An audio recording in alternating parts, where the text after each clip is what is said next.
fois-ci, donc, on a vu les 2 dernières fois, on a vu les cours sur l'électrocardiogramme normal et l'électrocardiogramme pathologique. Donc, on a vu le côté électrique du cœur, le côté électrique normal et le côté électrique pathologique. Aujourd'hui, on va enchaîner sur les valvulopathies. Vous avez vu avec Dr Lekhed déjà le rétrécissement mitral et le rétrécissement aortique. Aujourd'hui, vous allez voir avec moi l'insuffisance mitrale et l'insuffisance aortique. Alors, ça, c'est les valvulopathies, c'est-à-dire que c'est les pathologies qui touchent les valves, que ce soit les valves mitrales ou bien les valves aortiques. Alors, avant de commencer, je vous fais un petit rappel sur la physiologie ou l'hémodynamique cardiaque. Alors, le cœur est constitué par 2 oreillettes et 2 ventricules. Et bien sûr, 2 grosses artères, l'une qui s'appelle l'aorte et qui est liée au ventricule gauche, et l'autre, la deuxième, qui s'appelle l'artère pulmonaire et qui est reliée au ventricule droit. L'hémodynamique cardiaque est la suivante. Il y a du sang qui va arriver dans les 2 oreillettes en même temps. Il y a le sang qui arrive des veines pulmonaires dans l'oreillette gauche, c'est du sang oxygéné. Et il y a du sang qui arrive dans l'oreillette droite à partir de la veine cave supérieure, inférieure, mais également une structure que vous oubliez souvent, c'est le sinus coronaire. Parce que le cœur, c'est une structure qui a besoin d'être irriguée et elle est irriguée par les artères coronaires. Les artères coronaires, c'est le tronc commun avec l'interventriculaire antérieur et la circonflexe et la coronaire droite. Mais une fois, il va consommer de l'oxygène. Une fois, il va utiliser l'énergie apportée par les artères coronaires. Il doit, bien entendu, se débarrasser de ces déchets. Et les déchets du cœur sont collectés par une veine qui est faite seulement pour le cœur et qui est réservée seulement pour le cœur. C'est ce qu'on appelle le sinus coronaire. Donc, la veine cave supérieure, elle ramène du sang déoxygéné de la partie haute du corps. La veine cave inférieure, elle ramène du sang à partir de la partie basse du corps. Et le sinus coronaire, il ramène le sang déoxygéné par excellence. Parce qu'en fait, le cœur, quand il reçoit le sang, il va extraire le maximum d'oxygène. Donc, ce qu'il va envoyer dans le sinus coronaire, c'est un sang qui est complètement désaturé, plus que le sang qui arrive par en haut et plus que le sang qui arrive par en bas. Bien entendu, les 3 veines, la veine cave inférieure, la veine cave inférieure et le sinus coronaire, bien sûr, se jettent dans l'oreillette droite. Ce sont les veineux qui arrivent au niveau de l'oreillette droite. Il y a le sang oxygéné qui est arrivé au niveau de l'oreillette gauche. Il y a le sang désaturé qui arrive au niveau de l'oreillette droite. Maintenant, hémodynamiquement, qu'est-ce qui se passe? Il y a la valve mitrale et la valve tricuspide qui vont s'ouvrir pour laisser le passage du sang de l'oreillette gauche vers le ventricule gauche et de l'oreillette droite vers le ventricule droit sous l'effet de pression. C'est-à-dire que la pression, elle est tellement basse dans le ventricule gauche et elle est tellement basse dans le ventricule droit que le sang qui siège dans l'oreillette gauche, il va passer automatiquement dans le ventricule gauche et le sang qui passe de l'oreillette droite, il va passer automatiquement dans le ventricule droit. Ça, c'est ce qu'on appelle, si vous vous rappelez de l'hémodynamique, ça, c'est ce qu'on appelle le remplissage passif. On n'a pas besoin d'un effort pour le réaliser. C'est juste parce qu'il y a une gradient de pression que le sang va passer des oreillettes vers le ventricule. Maintenant, à la fin du remplissage passif, il va y avoir une égalité de pression. L'écoulement va s'arrêter. Il n'y aura plus rien. Le sang va rester en équilibre entre l'oreillette droite et l'oreillette gauche. Et c'est là qu'intervient la systole auriculaire. La systole auriculaire qui est provoquée par la fameuse onde P qu'on a vue avant-hier. L'onde P, elle intervient, elle entraîne une activation électrique des oreillettes. Les deux oreillettes vont se contracter et vont assurer ce qu'on appelle, en ce moment-là bien précis, le remplissage actif. Une fois le remplissage actif est fait, les deux ventricules sont bien entendu remplis, les valves vont se fermer. Les valves vont se fermer. Bien sûr, les sigmoïdes déjà pulmonaires aortiques sont déjà fermés. Il va y avoir ce qu'on appelle la contraction isobarimétrique.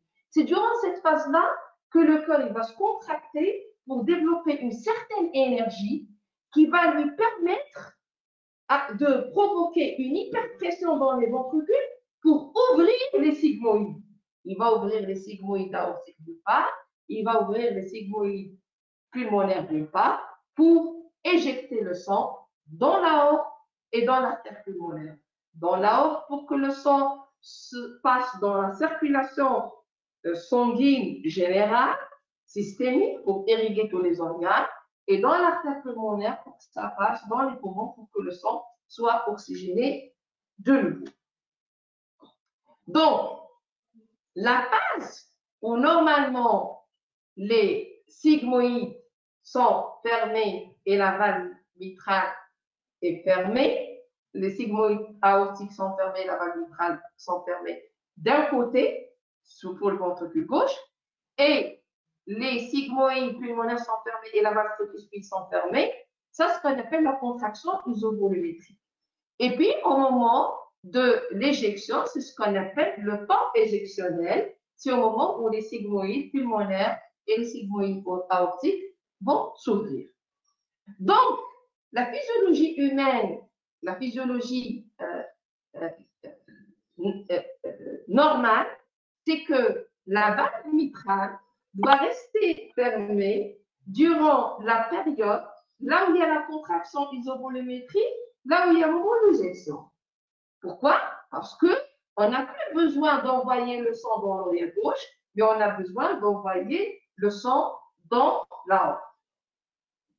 Si jamais il y a un problème sur la fermeture, s'il n'y a pas une bonne étanchéité, eh bien, il va y avoir un passage du sang lors de la systole du ventricule gauche vers l'oreillette gauche. Et c'est ce qu'on appelle l'insuffisance mitrale qu'on va voir aujourd'hui ensemble. Alors, l'insuffisance mitrale, ça veut dire tout simplement que le sang est parti du ventricule gauche vers l'oreillette gauche au moment où il ne fallait pas. Au moment où normalement les valves mitrales sont bien fermées. Ça, c'est dû à quoi? Ça, c'est dû à une mauvaise étanchéité. Mais elle est due à quoi cette mauvaise étanchéité? Vous savez que l'appareil mitral, c'est un appareil qui n'est pas simple. C'est une structure très complexe. Cet appareil-là, premièrement, vous avez le ventricule gauche. Voici le ventricule gauche. Je vous montre ici le ventricule gauche. Ce ventricule gauche, il y a des piliers. Et puis, après les piliers, il y a les cordages. Et les cordages vont s'attacher à ce qu'on appelle la petite et la grande valve mitrale. Et la petite et la grande valve mitrale sont attachées également à un anneau qui s'appelle l'anneau mitral. Donc, cette structure-là, ou cet appareil valvulaire mitral, est constitué d'un anneau mitral, de la petite valve mitrale, de la grande valve mitrale, des cordages, des piliers et du muscle cardiaque lui-même. Si vous imaginez, s'il y a un élément qui est défaillant, il va y avoir une insuffisance mitrale, il va y avoir une mauvaise étanchéité, il va y avoir un passage du sang du ventricule gauche vers l'oreillette gauche. Moi, je vous donne un exemple le plus simple, celui du rhumatisme articulaire aigu. Le rhumatisme articulaire aigu, vous avez vu déjà le cours sur le rétrécissement mitral. Comme il peut entraîner une calcification, une rétraction, une altération de ces valves mitrales-là, également, il peut entraîner une mauvaise fermeture de ces valves. Elles sont rétractées. Elles veulent se fermer. Il y a la coartation, elle est insuffisante.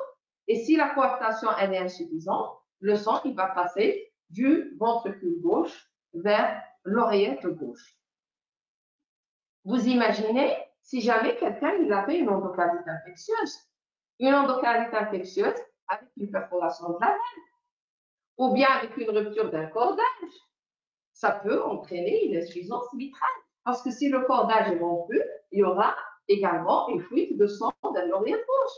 Ça, c'est une fuite. C'est une insuffisance mitrale, c'est une fuite. Vous imaginez que l'anneau mitral est dilaté.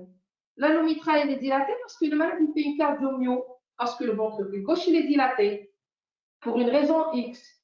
Également, ça nous donne une insuffisance mitrale.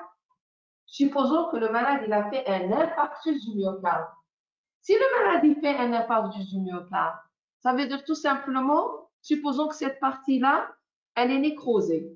Si cette partie-là, elle est nécrosée, ou bien que le pilier lui-même qui est un muscle, il est nécrosé, il ne pourra plus se contracter pour tirer vers lui les cordages. Il va y avoir une fuite mitrale. Donc, la fuite mitrale, elle peut avoir plusieurs causes. Elle peut avoir une cause liée à l'atteinte valvulaire elle-même, que ce soit rhumatismale, dystrophique, dégénérative. Ça rentre dans le cadre de plusieurs maladies qui peuvent entraîner une atteinte des valves. On peut avoir des ruptures de la valve mitrale, on peut avoir une rupture des cordages mitrales. On peut avoir même une rupture de piliers dans les infarctus. Mais la rupture généralement des piliers dans les infarctus, elle est mortelle. Les malades ils décèdent quelques heures après. On peut avoir un infarctus qui va vous donner une insuffisance mitrale. Donc, toutes ces causes-là peuvent donner une insuffisance mitrale. Voilà les causes de l'insuffisance mitrale. Sont très simples.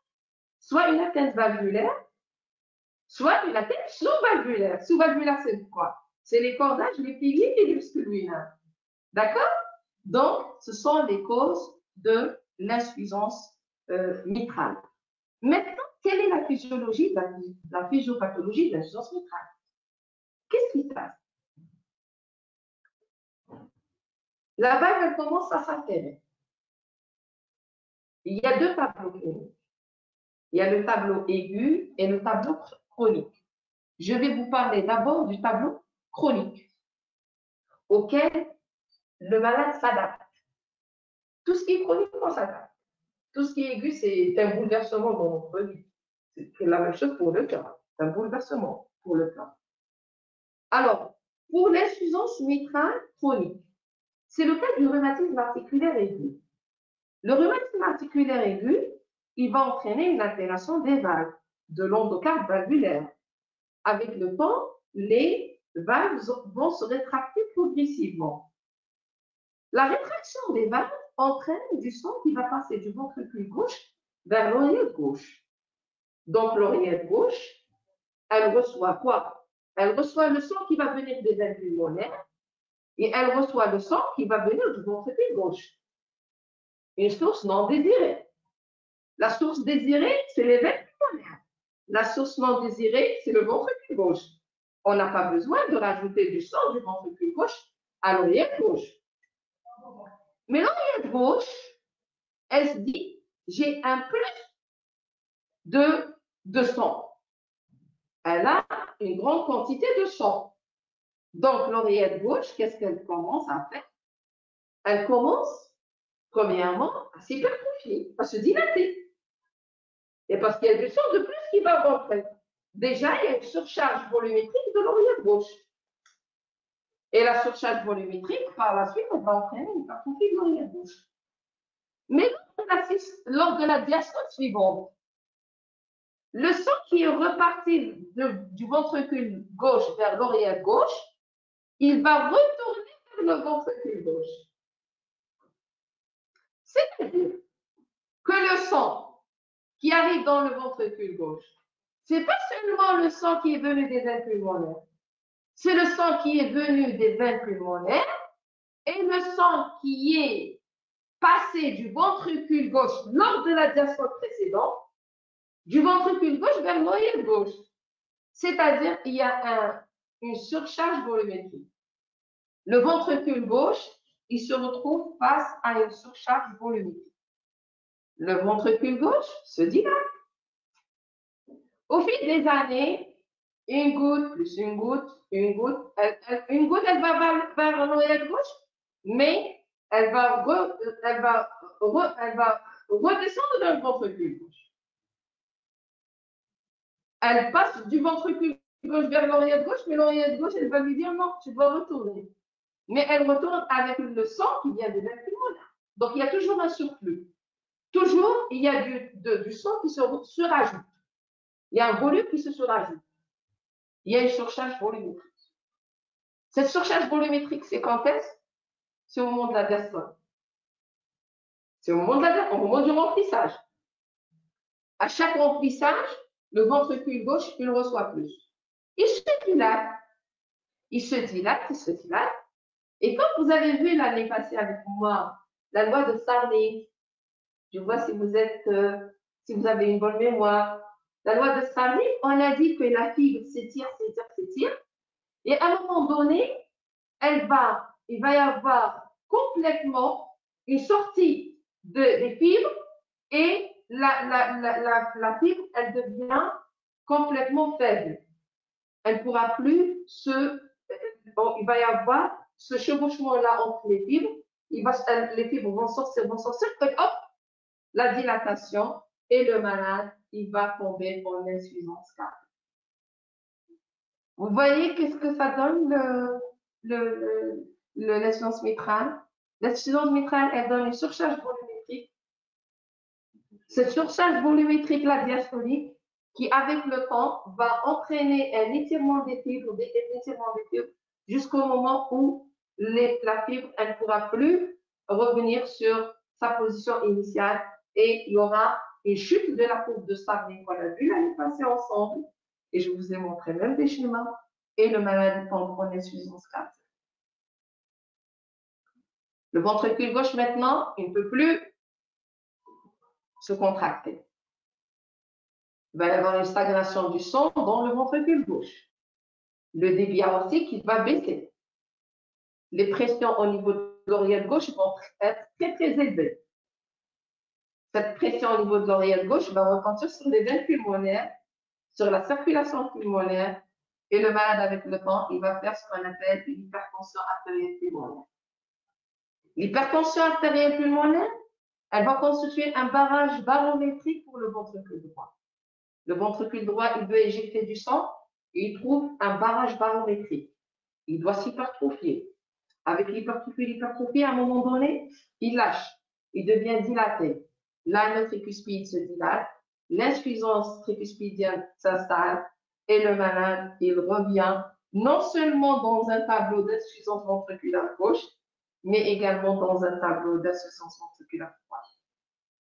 Ça, c'est l'histoire de l'insuffisance mitrale chronique.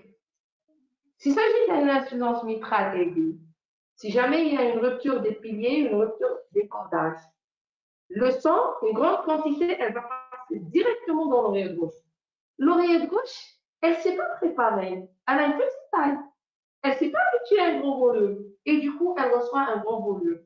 Elle ne s'est pas préparée. Elle n'arrive pas à amortir les pressions. Donc, la pression, elle va être très élevée dans l'oreillette gauche.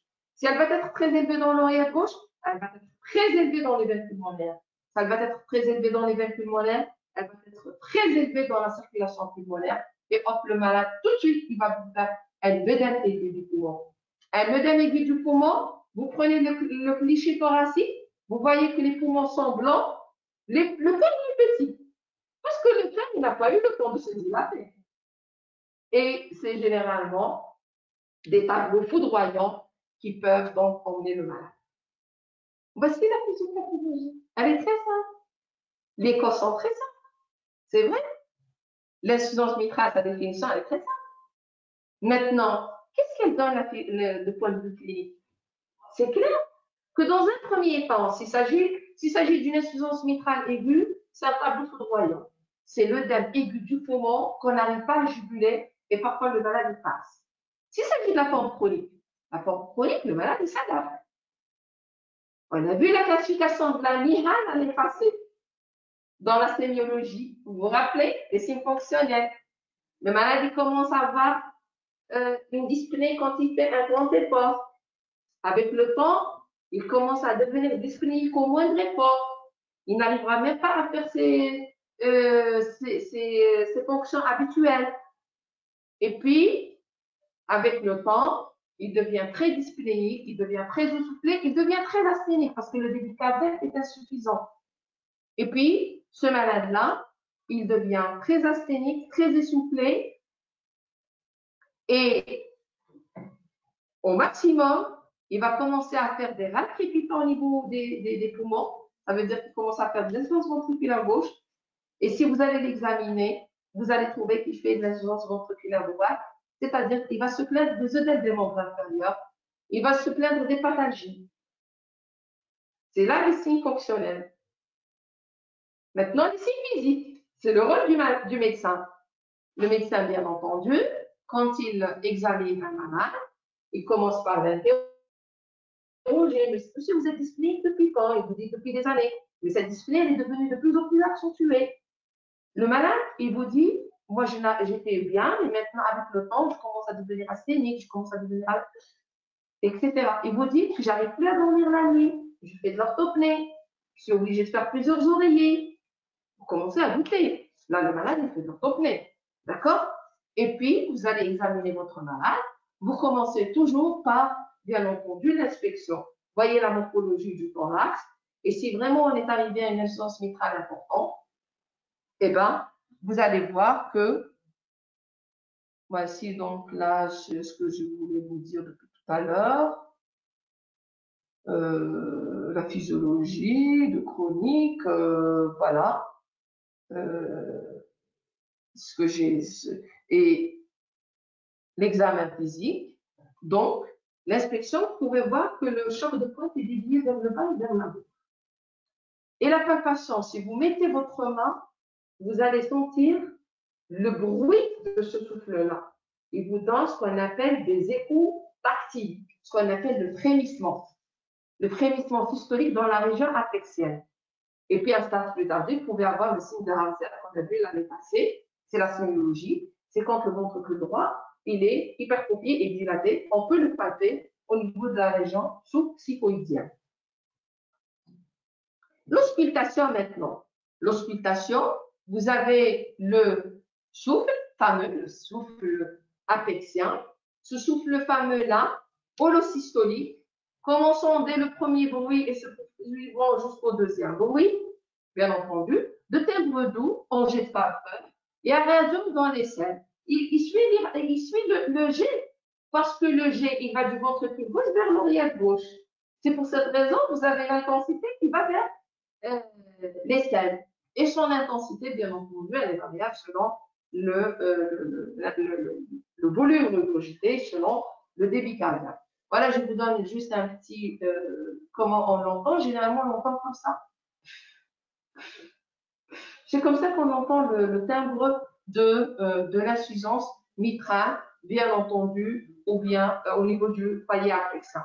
On peut avoir un roulement, un bruit de galoche photodiastolique. Ça prouve que le remplissage du ventricule gauche, il se fait avec un grand volume. Parce qu'il y a du sang qui vient des veines pulmonaires, mais le sang qui est passé auparavant du ventricule gauche vers l'oreille. D'accord? Et vous avez un roulement protodiastolique purement fonctionnel. C'est quoi ce roulement? Vous avez vu le rétrécissement mitral. Mais le rétrécissement mitral, c'est parce que l'orifice est réduit. Là, l'orifice n'est pas réduit. Mais c'est le volume qui est plus important que l'orifice. C'est pour cette raison que vous avez l'impression qu'il y a un roulement diastolique. Et puis, vous avez un éclat de V2 quand il y a une hypertension pulmonaire. Et vous avez vu qu'on voit ensemble le souffle d'insuffisance tricuspidienne en cas d'insuffisance tricuspidienne purement fonctionnelle, parce que c'est l'HPAP, c'est l'hypertension artérielle pulmonaire qui constitue, bien entendu, le barrage barométrique. C'est comme l'hypertension artérielle systémique. C'est comme quelqu'un qui fait une hypertension artérielle. Vous prenez la tension, vous trouverez une tension très élevée. Et donc, c'est un barrage barométrique. La même chose au niveau de l'artère pulmonaire. C'est un barrage barométrique. Ce n'est pas un barrage organique. Et bien entendu, si vous avez un B1 qui est augmenté dans les atteintes rhumatismales ou diminué dans les autres, parce que là, vous avez les valves qui sont très calcifiées. C'est ça, ça donne un petit bruit bas qui devient très important. Donc, les examens complémentaires, c'est très simple. L'électrocardiogramme de surface. Dans un premier temps, le malade est en rythme sinusal. Et on a vu avec le temps, le rythme sinusal, il ne restera pas sinusal. Il va devenir un rythme on peut avoir une fibrillation auriculaire parce que l'oreillette gauche, elle va se dilater. On n'a pas de connexion? Je continue ou je... Oui, continue. Voilà. Donc, l'hypertrophie de l'oreillette, on a vu qu'il y a une surcharge volumétrique de l'oreillette gauche. Cette oreillette gauche, elle devient de plus en plus malade. Elle est malade et elle devient, c'est surtout, on a vu avant-hier, que si on a une hypertrophie de l'oreillette gauche, on a une onde P qui est dans la durée qui est supérieure à 3 petits carreaux, c'est-à-dire 0,12 secondes. Et elle est surtout bifide en B1 et en B2 avec une négativité plus importante en B1. On a vu ça la dernière fois. On a vu ça. On a vu quand l'hypertrophie, il y a une hypertrophie auriculaire gauche, il y a la durée qui est allongée. Vous vous rappelez? Et vous vous rappelez également qu'on a vu qu'il y a une double, qu'elle est biphasique en B1 et que la dernière négativité elle correspond à l'oreillette gauche. Et si cette négativité-là, elle est plus importante, ça veut dire tout simplement qu'il y a une hypertrophie de l'oreillette gauche. Bien entendu, on a une hypertrophie ventriculaire diastolique. On a vu la fois passée l'indice de Sokolov et l'indice de Cornell. Ici, l'indice de Cornell est supérieur à 35. Mais là, il y a une certaine différence entre l'hypertrophie ventriculaire diastolique et systolique. La diastolique, on les voit dans les surcharges diastoliques. Et la systolique, on la voit dans les hypertrophies systoliques. Le rétrécissement aortique, c'est une surcharge systolique parce qu'il y a un barrage pour l'éjection, pour la systole. Donc, le ventricule gauche qui s'hypertrophie. Ça, c'est une hypertrophie ventriculaire systolique. Dans l'insuffisance mitrale, il y a plutôt une surcharge volumétrique et par la suite, il y a une hypertrophie de l'UV. C'est pour cette raison qu'on dit hypertrophie ventriculaire diastolique. La différence, c'est qu'on trouve toujours un Sokolov qui est élevé, mais on trouve généralement un axe qui est un peu dévié vers la gauche, une petite onde fine et profonde avec des ondes T amples en B5, B6. D'accord? Et comme je vous ai dit, tardivement, on tombe sur une fibrillation auriculaire. La radio du thorax, vous avez bien entendu un index cardiothoracique qui est augmenté. Ça, c'est pour la chronique. Hein. Pour l'aigu, vous allez trouver un petit cœur avec des poumons inondés. Mais pour la chronique, vous allez trouver une cardiomégalie. Vous allez trouver surtout une double bosse de l'arc moyen gauche, parce que l'auricule gauche est hypertrophiée. Et vous allez trouver qu'il y a une saillie de l'arc inférieur gauche, parce que c'est le ventricule gauche qui est prédilaté avec une pointe sous-diaphragmatique. Alors que dans le rétrécissement mitral, si vous vous rappelez, avec Dr. Michel, il vous a dit certainement que dans les hypertrophies ventriculaires droites, on a plutôt une saillie sus-diaphragmatique. Parce que le ventricule droit, il est comme ça, il est en antérieur, il est un peu sur le diaphragme. Par contre, dans le ventricule gauche, c'est une saillie qui est plongeante. D'accord? Bien entendu, pour le poumon, on peut avoir une revascularisation vers les sommets. On peut même avoir, s'il y a un œdème du poumon, on va avoir un flou qui correspond à des opacités floconeuses qui correspondent, bien entendu, à l'œdème aigu du poumon. L'échocardiographie. Alors, l'échocardiographie, c'est elle qui nous permet de faire le diagnostic. Alors, l'échocardiographie, avec un G en couleur, voici par exemple, ici, par exemple, ça c'est l'oreillette gauche, left atrium. Ça c'est le ventricule gauche, left ventricle. Et ça c'est là. Quand il y a une insuffisance mitrale, il y a du sang qui passe du ventricule gauche vers l'oreillette gauche.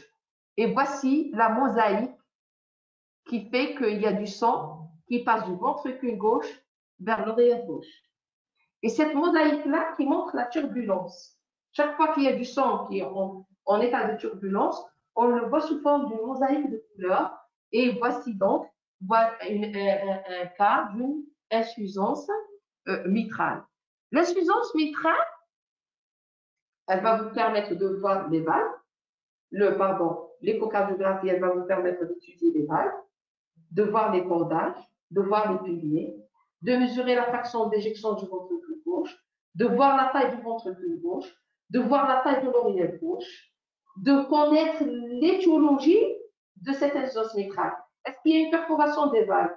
Est-ce qu'il y a des valves qui sont malades? Est-ce qu'il y a un cordage qui est rompu? Est-ce qu'il y a un pilier qui est rompu? Est-ce que c'est le VG qui est tellement dilaté qu'il a entraîné ce qu'on appelle une distorsion avec une modification du pilier et une insuffisance mitrale. Donc, ça va vous permettre, bien entendu, de voir tous les éléments qui sont à l'origine de cette insuffisance mitrale et de faire le diagnostic de l'insuffisance mitrale. L'intérêt également de l'écho, c'est donc de connaître l'étiologie, de faire le pronostic. Est-ce que c'est une insuffisance mitrale très importante au point où on a dépassé le stade d'intervention? Et on peut estimer la pression artérielle pulmonaire systolique pour voir si ça a réellement à retenti sur la circulation pulmonaire. Et on peut également mesurer le volume regurgité et la surface de regurgitation. Ce sont des éléments qui nous permettent de dire est-ce qu'il faut opérer le malade ou pas. Si le malade il présente une insuffisance mitrale sévère, il vient en consultation. Supposons que ce malade, il n'a jamais senti quelque chose. Il est parti, il avait une cataracte, il voulait se faire opérer chez l'ophtalmologue. L'ophtalmologue, il lui dit, je fais l'électrocardiogramme, je trouve qu'il y a des signes d'hypertrophie. Ramenez-moi l'avis du cardiologue. Le malade, quand on voit qu'il y a des signes d'hypertrophie ventriculaire gauche, type diastolique, à moi, monsieur, je dois vous faire une échocardiographie pour voir ce qui se passe. Et je dois vous examiner. J'ausculte, je trouve le souffle. Le malade dit, je n'ai rien senti. Alors, à partir de là, je vais quantifier mon insuffisance mitrale. Si mon insuffisance mitrale, c'est la surface de l'orifice regurgitant, elle est supérieure à 40 mm², ou bien le volume regurgité, il est supérieur à 60 ml par battement. Chaque battement, il y a 60 ml qui passent dans l'oreille gauche.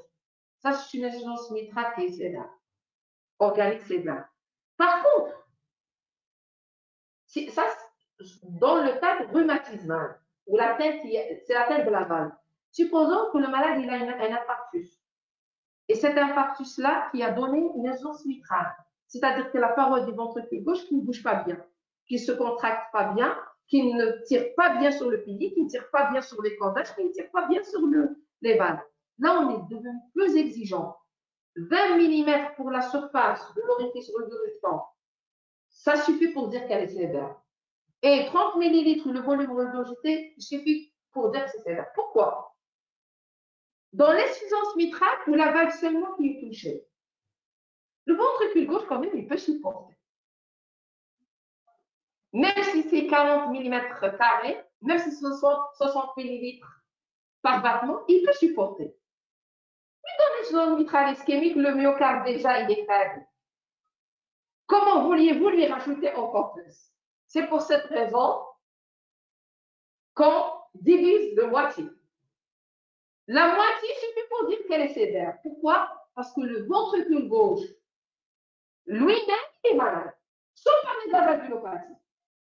Vous saisissez? Sans parler de la valvulopathie, il est malade. C'est pour cette raison qu'on est exigeant sur le volume regurgitant et sur la surface de regurgitation. Maintenant, l'hémodynamique. Maintenant, avec l'exploration, avec l'échocardiographie, on n'a pas besoin réellement d'hémodynamique. Mais l'hémodynamique, ça reste parfois donc, quand il y a vraiment une discordance. Le malade vous dit, moi je ne sens rien, je ne veux pas être opéré, vous lui dites, c'est une insuffisance très importante, vous devez être opéré. Et là, parfois, quand on est un peu mal à l'aise, on ne sait pas si c'est vraiment importante ou pas importante, le malade ne se plaint pas, on a peur qu'il évolue par la suite vers un stade évolué et qu'on n'arrive pas à l'opérer. Donc, on fait une exploration hémodynamique et on rajoute même la coronarographie si la personne, elle est plus de 40 ans. Si la personne malade elle est âgée de plus de 40 ans, on doit vérifier les artères coronaires. Pourquoi? Parce que on doit vérifier les artères coronaires. Si jamais il y a un geste à faire sur les artères coronaires, il vaut mieux faire le tout à la fois. On ne va pas ouvrir le sternum de fond. C'est très difficile. C'est la circulation extracorporelle, c'est la chirurgie lourde, la chirurgie cardiaque. Et donc, s'il y a quelque chose de plus, bien entendu, on doit la faire en même temps. L'insuffisance mitrale, parfois, elle n'est pas isolée. Parfois, il y a un rétrécissement optique associé. Parfois, il y a une insuffisance aortique associée. Parfois, il y a une sténose de l'artère interventriculaire antérieure associée. Donc, si on ouvre une fois pour deux fois. On ne va pas ouvrir chaque jour. D'accord? Donc, l'évolution de l'insuffisance mitrale. L'insuffisance mitrale chronique, elle va s'extrapoler pendant des années, comme je viens de vous expliquer, parce qu'il y a cette forme-là d'adaptation. La maladie s'adapte. Et comme ça, après des années, il y a une aggravation progressive, bien entendu, de l'état fonctionnel et on peut avoir une décompensation cardiaque. Donc, l'une des complications de l'insuffisance mitrale, c'est la décompensation cardiaque. La décompensation cardiaque gauche et la décompensation cardiaque droite. Maintenant, en plus de la décompensation cardiaque, on peut avoir une endocardite infectieuse. Si les valves sont malades, on peut avoir une greffe d'ingérence sur les valves. Et on peut avoir une végétation. Et on peut avoir une endocardite infectieuse. On peut même avoir une rupture des piliers, des cordages par l'endocardite infectieuse. C'est trop pur. L'oreillette gauche, elle est dilatée. Le malade, il va faire une fibrillation auriculaire. Mais le ventricule gauche également, il est dilaté. Il risque de vous faire des troubles du rythme à l'étage ventriculaire. Et on va voir ça quand on fait les troubles de l'excitabilité. Le malade, il risque de faire des accidents thromboemboliques. Ce malade-là, il était en rythme sinusal, il est devenu en fibrillation auriculaire. La fibrillation auriculaire, j'ai dit la fois passée que ça fibrille. Donc, il n'y a pas une contraction efficace. Donc, le sang va stagner dans l'oreille gauche. Donc, il peut se coaguler dans l'oreille gauche. Et s'il va se coaguler dans l'oreille gauche, il peut vous donner un accident vasculaire cérébral ou autre, ou pierre périphérique, mais entérique, du membre supérieur, du membre inférieur. Comme on peut avoir une poussée rhumatismale chez le malade, bien entendu, qui ont des poussées rhumatismales. Les formes, il y a certaines formes, c'est la maladie de Barlow. C'est une forme fréquente chez la femme. C'est la dystrophie de la valve mitrale, en fait. C'est pas rhumatismal, mais c'est dystrophie. D'accord? Et ce genre de malade-là, on a, même il y a certains critères électrocardiographiques et même auscultatoires qui nous permettent de trouver un souffle méso ou télésystolique parce qu'en fait, ça commence au niveau de la mésosystole, ça commence la regurgitation. Et puis les formes aiguës, comme je viens de citer, l'endocardite infectieuse, rupture de cordage, ischémique, rupture de pilier, tout ça c'est un tableau clinique brouillon. J'ai bien expliqué ça et que vous voyez très bien que j'ai mis téléthorax, un œdème aigu du poumon, contraction avec un petit cœur, comme s'il n'y a rien au niveau du cœur. Alors qu'en fait, le cœur ne s'est pas préparé. OK? Voilà. Et c'est l'échocardiographie qui nous permettra de faire le diagnostic. Bien entendu, le traitement, c'est le traitement de l'insuffisance cardiaque, le traitement anticoagulant en fibrillation auriculaire, la prévention d'endocardite infectieuse. Quelqu'un qui va arracher sa dent, on doit lui faire une antibioprophylaxie. Prophylaxie secondaire du rhumatisme articulaire aigu, et bien entendu, donner des inhibiteurs d'enzymes de conversion pour essayer de renforcer un peu le cœur. Le traitement, ça reste un traitement chirurgical pour les insuffisances mitrales importantes, symptomatiques. On doit faire soit un traitement annuloplastique, bien sûr, si les valves sont bonnes et qu'il y a seulement quelque chose à réparer, on peut faire via l'antiprodilaté, on fait une annuloplastie. On peut faire une réparation des lésions valvulaires, mais attention, quand les valves sont trop grignotées, sont complètement détruites, on ne peut rien faire. Il vaut mieux faire une prothèse mécanique ou biologique. La mécanique ou biologique, ça dépend de l'âge, ça dépend du sexe, ça dépend de l'âge de procréation de la femme ou non, parce que quand on décide de mettre une prothèse mitrale mécanique, il faut une anticoagulation à vie. À vie, oui, à vie. Et vous allez voir avec moi le cours sur les anticoagulants, vous allez voir comment comment on ajuste le traitement anticoagulant. Bien entendu, les IM importants doivent être opérés. Les IM aigus doivent être opérés. Voilà donc les indications. Quand il s'agit de primaires sévères, donc on doit opérer. Maintenant, pour les patients qui sont symptomatiques avec des fractions d'éjection, 30%, on les opère. Mais inférieur à 30%, c'est pas bien. Ça sert à rien. La fraction d'éjection, elle est complètement bousillée. Vous allez l'exposer au risque de chirurgie alors qu'on ne peut pas, parce que le cœur, il est déjà fatigué. C'est la transplantation cardiaque. Maintenant, pour les malades qui sont asymptomatiques, ils vous disent on n'a rien, on n'a rien, on n'a rien. Mais quand vous faites la